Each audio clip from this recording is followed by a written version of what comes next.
You know the story. It starts with hope butterflies in your stomach, but somehow it always ends in the same place: disappointment, pain, the feeling of not again. You meet different people with different faces, different names, but the final feeling is always the same. What if I told you that you're not attracting different people? What if I told you that, without realizing it, you're always falling in love with the same ghost from your past? Today, we'll use the wisdom of Carl Jung to shed light on this pattern. We'll understand how your unhealed inner child is secretly choosing your adult partners, and how you can finally break this cycle. The inner child who never grew up. Carl Jung discovered something revolutionary. Inside every adult lives a child who never really grew up. This inner child carries not only our spontaneity and creativity, but also our deepest wounds, our most primitive fears, and our insatiable hunger for love. When this child was hurt, and we all were in some way, it doesn't simply disappear when we become adults. It remains there, silently influencing every choice we make, especially when it comes to love. Think about this. How many times have you felt completely irrational in a relationship? How many times did you react disproportionately to something small? How many times did you catch yourself seeking approval in an almost desperate way? This isn't weakness. It's your inner child trying to heal old wounds through adult relationships. Jung called this repetition compulsion, our unconscious tendency to recreate traumatic situations, hoping that this time the ending will be different. It's as if the wounded child in you is constantly trying to rewrite the original story, seeking the love it never fully received. The problem is that a wounded child cannot choose healthy partners. It's magnetically drawn to what's familiar, even if familiar means pain. That's why you can consciously know someone isn't good for you, but still feel irresistibly attracted. The emotional map of wounded love. Let's be honest about something. Your inner child created an emotional map of what love is based on the first experiences you had. If love came mixed with rejection, you might unconsciously interpret rejection as love. If love came with conditions, you might believe you need to earn being loved. If love was inconsistent, you might feel more connected to emotionally unavailable people. This emotional map functions like an internal GPS that always directs you to the same type of person.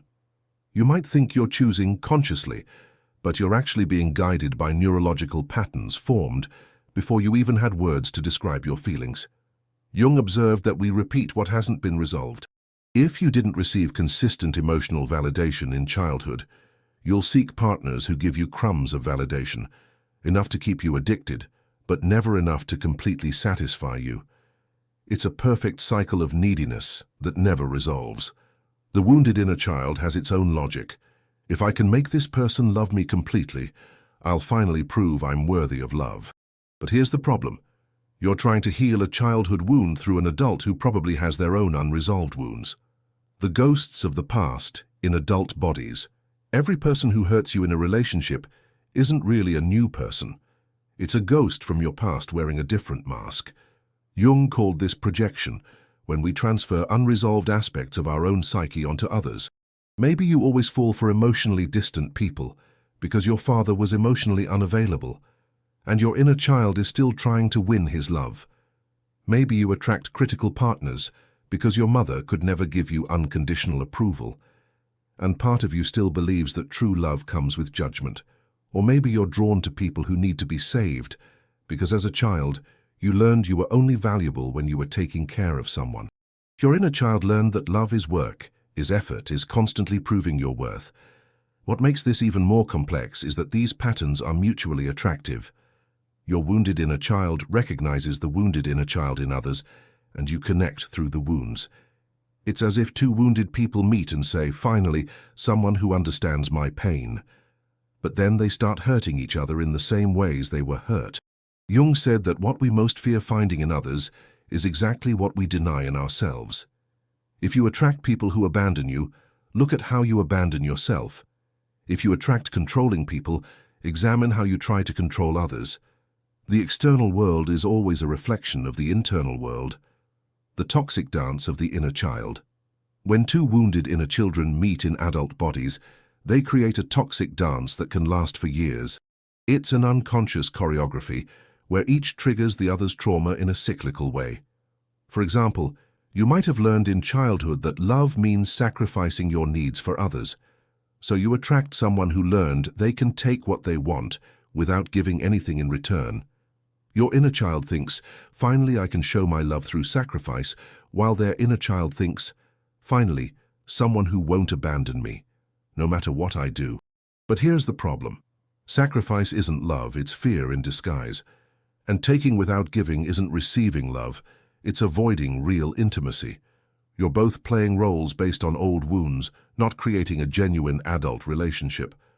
The wounded inner child has some predictable characteristics. It either surrenders completely, even when it should have boundaries, or closes off completely, even when it should open up. It either seeks constant approval or rejects any form of constructive criticism. It lives in extremes because it never learned healthy emotional balance. Jung observed that when we operate from the wounded inner child, we can't see the other as they really are. We see only our projections, our fears, our unfulfilled desires. It's impossible to truly love someone you can't see clearly. The mechanism of compulsive repetition. The reason you keep attracting the same type of person isn't bad luck or cruel fate. It's a precise psychological mechanism that Jung called compulsive repetition. The unconscious tendency to repeatedly place ourselves in situations that recreate unresolved traumas. Your psyche doesn't do this to punish you. It does this in a desperate attempt to finally resolve what was never resolved. It's as if the unconscious is saying, let's try one more time. Maybe this time the story will end differently. But here's what Jung discovered. The story never ends differently when you're operating from the same level of consciousness that created the original problem. Your wounded inner child cannot heal its own wounds. It can only reenact them. The mechanism works like this. You meet someone who awakens familiar feelings in you. Your inner child recognizes the energetic signature of a known dynamic and feels instantly attracted. You might even call it chemistry or fate, but it's actually pattern recognition. At first, it might even seem different. The person might seem more mature, more evolved than the previous ones. But gradually, the same dynamics begin to emerge because you're unconsciously provoking the same responses and reacting the same way to the same triggers. Compulsive repetition is tenacious because it offers the illusion of control. Part of you believes, if I can make this person love me the right way, I'll finally feel complete. But you're trying to get from an external source something that can only come from within. The lost inner adult. While your wounded inner child is driving your love choices, where is your inner adult? Probably silenced long ago by never having had permission to fully develop. The inner adult is the part of you capable of mature love. Love that doesn't need to possess, control, or sacrifice. It's the part that can have intimacy without losing identity, that can give and receive in balance, that can see the other as they really are, not as a projection of unmet needs. But if your inner child never felt safe enough to relax, your inner adult never had space to emerge. You might have an adult body, adult responsibilities, but still be operating emotionally like a wounded child seeking parental love. Jung said that individuation, the process of becoming who we really are, requires integrating all parts of the personality, including the inner child. But integrating doesn't mean letting the wounded child run the show. It means healing their wounds so they can contribute their spontaneity and creativity without sabotaging your adult life. The inner adult can love without neediness because it already feels complete. It can have interdependent relationships instead of codependent ones. It can choose partners based on real compatibility, not neurotic familiarity. Projection as emotional prison. One of Jung's most profound discoveries was the mechanism of projection, our tendency to see in others rejected or undeveloped aspects of ourselves. When it comes to relationships, this becomes a sophisticated emotional prison. You project onto others both your denied qualities and your unrealized potentials. If you've repressed your own anger, you'll attract explosive people and then feel victimized by their aggression. If you've denied your own power, you'll fall for dominating people and then complain they control your life. But projections aren't just negative. You can also project positive qualities you possess but don't recognize in yourself. You might fall in love with someone's wisdom when you yourself are wise. You might be fascinated by someone's independence when you yourself have the potential to be independent. The problem with projections is that you're never really relating to the person. You're relating to aspects of yourself you've placed on them. When the person inevitably doesn't match your projection, you feel betrayed, when in reality, you were the one who created an unreal image. Jung observed that the more intense the initial attraction, the more likely projection is involved. Love at first sight is rarely real love. It's projection recognition. Real love develops when you can see the person as they really are, with all their qualities and limitations, and still choose to love them. Healing projections happens when you develop the capacity to observe yourself. When you notice you're reacting intensely to something in another person, stop and ask, where does this quality exist in me? What is this teaching me about my own shadow? The awakening of the inner observer. Real transformation begins when you develop what Jung called the transcendent function, the ability to observe your own patterns without completely identifying with them. It's when you can step back and see your inner child in action without letting it completely drive your life. This inner observer doesn't judge, it simply sees. It notices, there's my inner child feeling rejected again. There it is trying to earn love through sacrifice. There it is interpreting any criticism as total rejection. When you develop this capacity for observation, something magical happens. You create space between stimulus and response. Instead of automatically reacting to your triggers, you can choose how to respond. Your inner child might be feeling abandoned, but your inner observer can say, this feeling is familiar, but it's not necessarily true in the present. This is the beginning of emotional freedom. You no longer need to be a slave to unconscious patterns. You can begin to choose relationships based on who you are today, not on who you were wounded to be. The inner observer also allows you to see others more clearly. Instead of seeing only your projections, you begin to perceive who the person really is. This can be scary at first because it means giving up fantasies, but it's liberating because it means you can make decisions based on reality. Healing through individuation. Jung saw individuation as the process of becoming who we really are, integrating all aspects of our personality into a conscious wholeness. In the context of relationships, this means healing your inner child, so they stop unconsciously driving your love choices. Individuation doesn't mean becoming perfect or eliminating all wounds. It means developing a conscious relationship with your wounds so they don't control your life. Your inner child might have been rejected, but that doesn't mean you, as an adult, must accept relationships based on rejection. Part of this process involves what Jung called withdrawing projections, recognizing that the qualities you so love or hate in others are aspects of yourself you need to develop or integrate.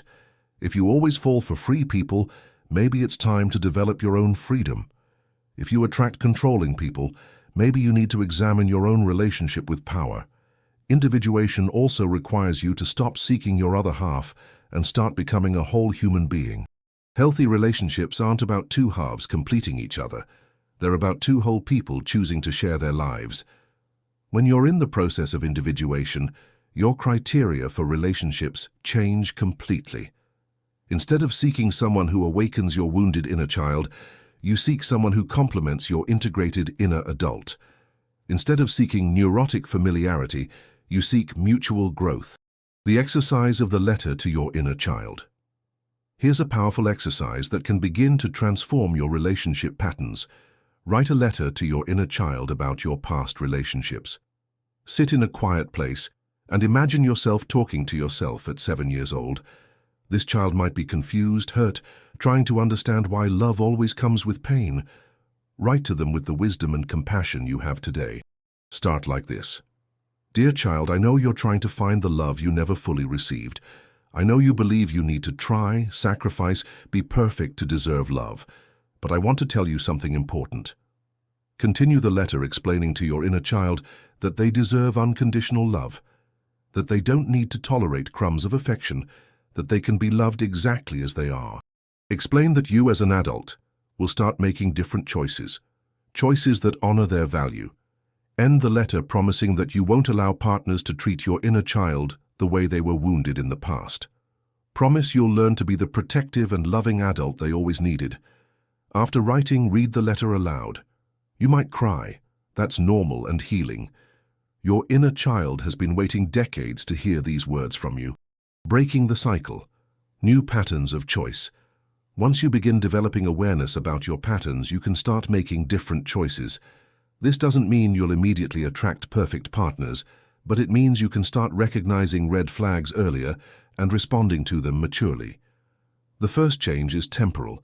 Instead of falling in love instantly, you allow attraction to develop gradually. Love at first sight is almost always inner child projection. Real love builds with time, mutual knowledge, and conscious choice. The second change is in the quality of attraction. Instead of feeling magnetized by people who awaken your wounded inner child, you begin to feel attracted to people who awaken your inner adult. You seek emotional compatibility, shared values, mutual growth. The third change is in relationship dynamics. Instead of relationships based on neediness, drama, or the need to fix the other, you create relationships based on mutual choice, respect, and support for individual growth. This doesn't mean you become cold or calculating. It means you love from a place of abundance, not scarcity. Your healed inner child contributes spontaneity and joy, but doesn't drive important decisions. The integration of the love shadow. Jung discovered that we all have a shadow, aspects of our personality we reject or deny. In the context of relationships, your love shadow contains both your denied capacities for toxicity and your unrealized potentials for mature love. Maybe you see yourself as always the victim in relationships, but your shadow contains controlling aspects you don't recognize.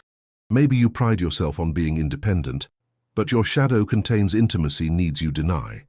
Maybe you identify as a giver, but your shadow contains desires to receive that you judge as selfish. Integrating your love shadow requires brutal honesty with yourself. You need to recognize that you have the capacity to both love and hurt, to be generous and selfish, to be trustworthy and disappointing. When you integrate your shadow, you stop projecting only negative or positive aspects onto others. You can see both yourself and others as complex human beings with potential for growth and capacity for failures. This integration also releases energy that was trapped in repression. The energy you used to deny aspects of yourself can now be channeled into creating more authentic and balanced relationships. Individuated love, a new possibility. When you heal your inner child and integrate your shadow, a new form of love becomes possible, what Jung would call individuated love. This love isn't based on need, fantasy, or projection, but on mutual recognition of two people who consciously chose to share their growth journeys. In individuated love, you can love the other as they really are, not as you need them to be to heal your wounds. You can receive love without suspicion, give love without sacrificing yourself, have intimacy without losing your identity. This love isn't less passionate or intense. Actually, it's deeper because it's based on truth, not illusion. It's love between two people who know each other deeply, including their shadows, and still choose to be together. Individuated love is also dynamic. It grows and evolves as you grow and evolve. It's not based on fixed contracts or rigid expectations, but on mutual commitment to support each other's growth. The journey continues. Transforming your relationship patterns doesn't happen overnight. It's a continuous journey of self-awareness, healing, and growth. There will be moments when you catch your inner child trying to take control again, and that's normal. What's important is that now you have tools to recognize when this is happening. You can step back, breathe, remind your inner child they're safe now, and make a choice from your inner adult. Remember, you no longer need to accept crumbs of love. You no longer need to tolerate relationships that hurt your inner child. You can choose relationships that nourish all parts of you, the healed child who brings joy and spontaneity, and the mature adult who brings wisdom and stability. Your inner child deserves gentle and consistent love. Your inner adult deserves a partner who is a real companion on life's journey. And you have the power to create these experiences by choosing consciously, for the first time, from self-love instead of fear. From now on, every relationship can be an opportunity to apply this new awareness. Every person you meet can be seen through clearer lenses. And gradually, you can begin to attract and be attracted to people who resonate with who you're becoming, not with who you were wounded to be. The cycle can be broken. The story can have a different ending. And it all begins with you choosing to love your inner child enough not to let them drive adult relationships. If this content touched something deep in you, leave in the comments, "I choose to love from consciousness." This phrase is more than a comment, it's a commitment to a new way of relating, based on healing, awareness, and genuine self-love.